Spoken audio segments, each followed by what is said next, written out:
ফিলিস্তিনের মসজিদে আগুন দিল ইসরায়েলি প্রশাসন। কাদের মদদে নবীকে অপমান করল নেতানিয়াহু বাহিনী। মাদক সন্ত্রাসীদের লক্ষ্য করে সামরিক অভিযানের ঘোষণা যুক্তরাষ্ট্রের। মূল লক্ষ্য কি ভেনেজুয়েলা? পাল্টা কি পদক্ষেপ নেবে দেশটি?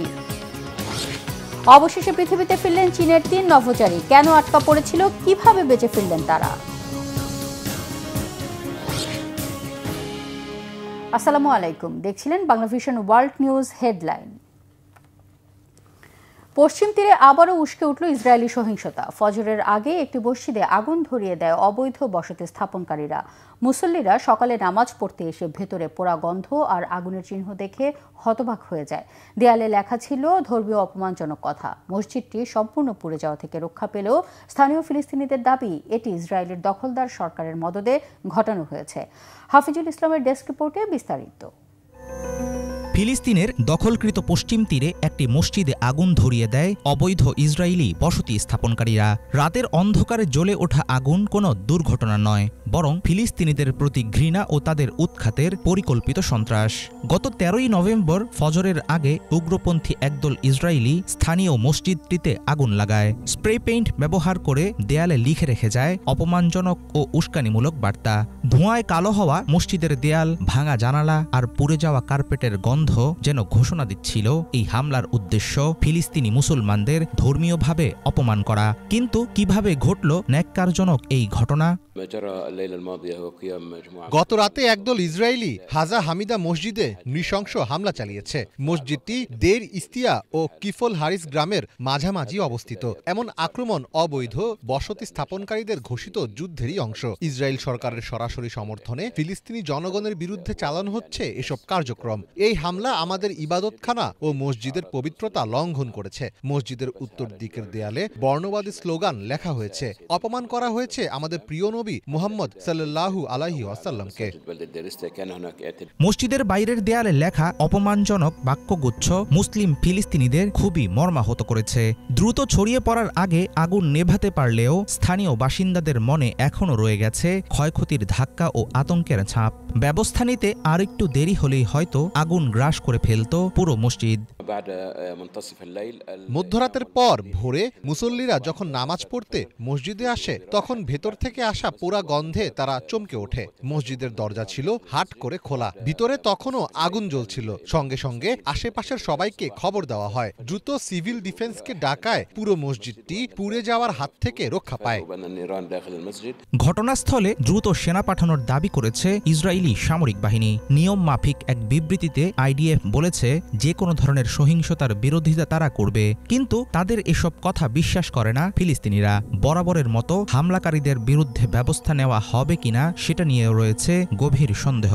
জাতিসংঘের মানবিক দপ্তর OCHA জানায়, শুধু অক্টোবর মাসেই ইসরায়েলি বসতি স্থাপনকারীরা ফিলিস্তিনিদের উপর কমপক্ষে 264টি হামলা চালিয়েছে।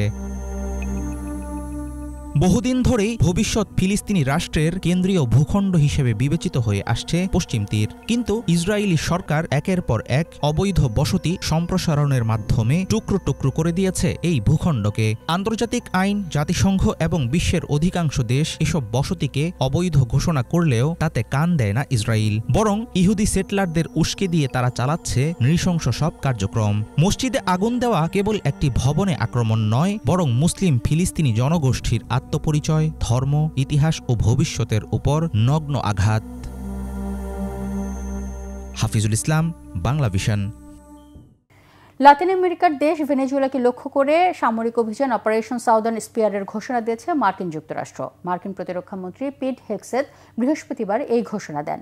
পিট হেগসেথের ভাষায় অপারেশন সাউদার্ন স্পিয়ার মূলত নার্কো বা মাদক সন্ত্রাসীদের লক্ষ্য করে পরিচালনা করা হবে।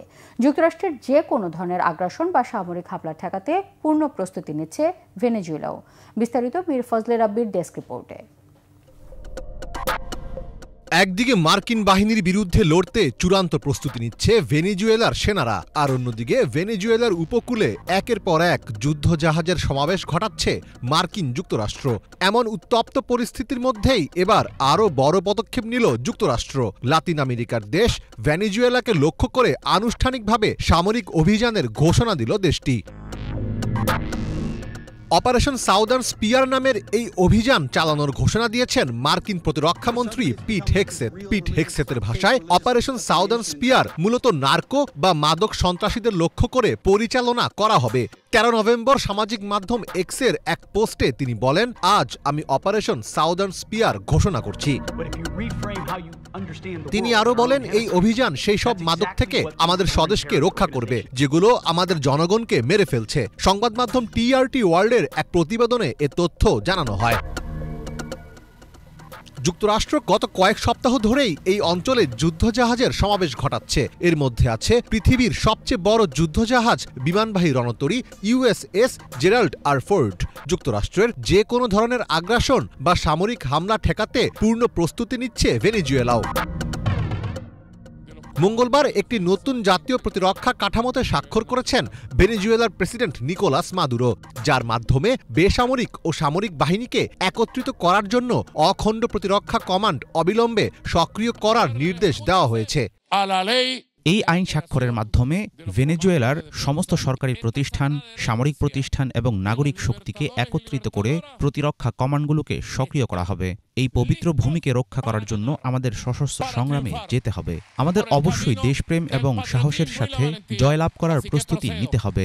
প্রতিরক্ষা কমান্ড তৈরির জন্য এই আইনটিতে আমি স্বাক্ষর করেছি এবং বাস্তবায়ন করতে এগিয়ে যাচ্ছি। অবিলম্বে এই আইনটি কার্যকর করুন। নিকোলাস মাদুরো ও তার মিত্রদের অভিযোগ, যুক্তরাষ্ট্র তাদের সাম্রাজ্যবাদী লক্ষ্য পূরণের জন্য এ ধরনের কর্মকাণ্ড চালাচ্ছে। তবে মার্কিন প্রেসিডেন্ট ডোনাল্ড ট্রাম্পের দাবি, অবৈধ মাদক পাচার বন্ধ এবং দেশের সুরক্ষা নিশ্চিত করতেই মার্কিন সেনাদের মোতায়েন করা হয়েছে। যুক্তরাষ্ট্রের এমন আগ্রাসী পদক্ষেপের সমালোচনা করছেন মার্কিন বিশ্লেষকদের অনেকেই।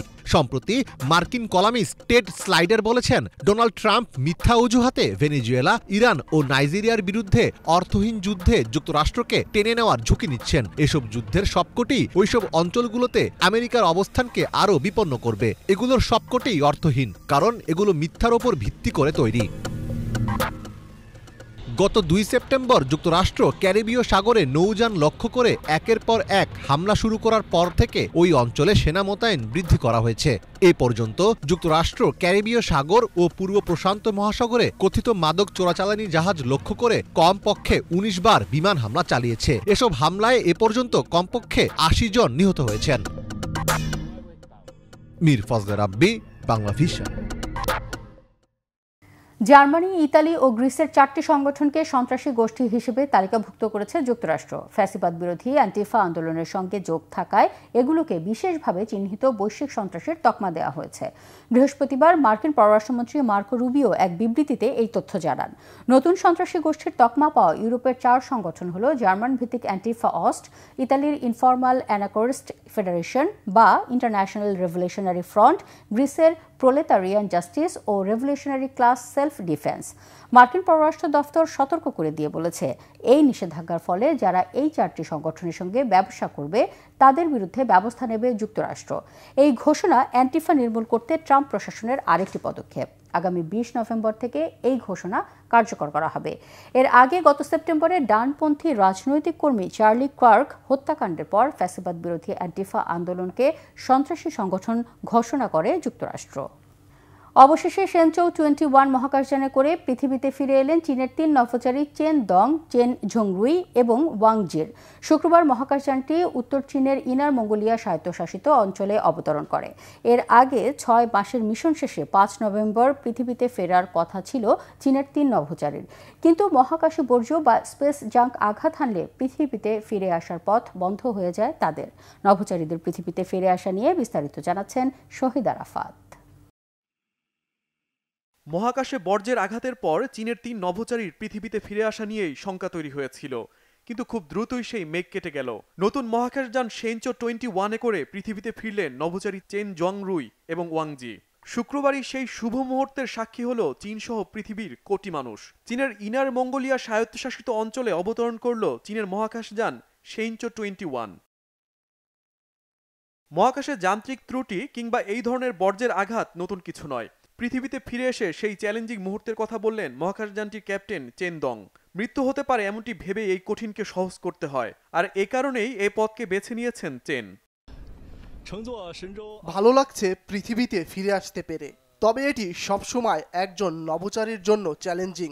যখন আপনি জানবেন আপনার মহাকাশযানটি কোনো ধরনের সমস্যার মধ্যে পড়েছে, তারপরও আমরা এই পেশাটিকে ভালোবাসি। এই মিশন থেকে অনেক কিছু শিখেছি। সামনে আরও বড় কোনো চ্যালেঞ্জ নিতে প্রস্তুত আমরা। এর আগে গত 24 এপ্রিল মহাকাশযান সেঞ্চো 20-তে করে 6 মাসের মহাকাশ মিশনে যাত্রা শুরু করে দলটি। তাদের ফেরার কথা ছিল 5 নভেম্বর, কিন্তু মহাকাশে বর্জ্যের আঘাতের কারণে চীনের এই 3 নভোচারীকে 9 দিন মহাকাশে কঠিন সময় পার করতে হয়েছে। তবে দেশের জন্য কিছু করতে পারায় খুশি সদ্য পৃথিবীতে ফেরা নভোচারীরা।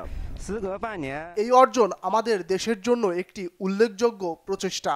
ভবিষ্যতেও আমি এই মহৎ উদ্দেশ্যে নিজেকে উৎসর্গ করব।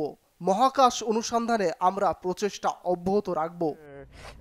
গত বছর জুনে নাসার 2 নভোচারী সুনিতা উইলিয়ামস এবং বুস উইলমোর মহাকাশযানের ত্রুটির কারণে আন্তর্জাতিক মহাকাশ স্টেশনে আটকে পড়েছিলেন। 8 দিনের মিশন পরিণত হয়েছিল দীর্ঘ 9 মাসের অপেক্ষায়। Shahid Arafat, Bangla Vision news desk. ইন্দোনেশিয়ার মধ্য জাভায় ভয়াবহ ভূমিধসের ঘটনায় কমপক্ষে 2 জনের মৃত্যু হয়েছে। এই ঘটনায় এখনও 21 জন নিখোঁজ রয়েছেন বলে জানিয়েছে দেশটির জাতীয় দুর্যোগ সংস্থা। বৃহস্পতিবার রাতে চিলকাপ জেলার 3টি গ্রামে ভূমিধসে বহু ঘরবাড়ি মাটির নিচে চাপা পড়ে ও ক্ষতিগ্রস্ত হয়। শুক্রবার সকাল পর্যন্ত যৌথ উদ্ধারকারী দল 23 জন জীবিত ব্যক্তিকে উদ্ধার করতে সক্ষম হয়। তবে 2 জনের মরদেহ উদ্ধার করা হয়েছে এবং বাকি 21 জনের সন্ধান চলছে। তবে মাটির অস্থিতিশীল অবস্থা উদ্ধার কাজে বাধা সৃষ্টি করছে। দ্রুততার সাথে উদ্ধার কাজ চালানোর জন্য ঘটনাস্থলে ভারী যন্ত্রপাতি পাঠায় ইন্দোনেশিয়ার সরকার। এই মর্মান্তিক দুর্ঘটনার আগে আবহাওয়া, জলবায়ু ও ভূ প্রকৃতি সংস্থা চলতি সপ্তাহের শুরুতে চরম আবহাওয়ার সতর্কতা জারি করেছিল। এই ছিল আজকের মতো, সাথে থাকার ধন্যবাদ।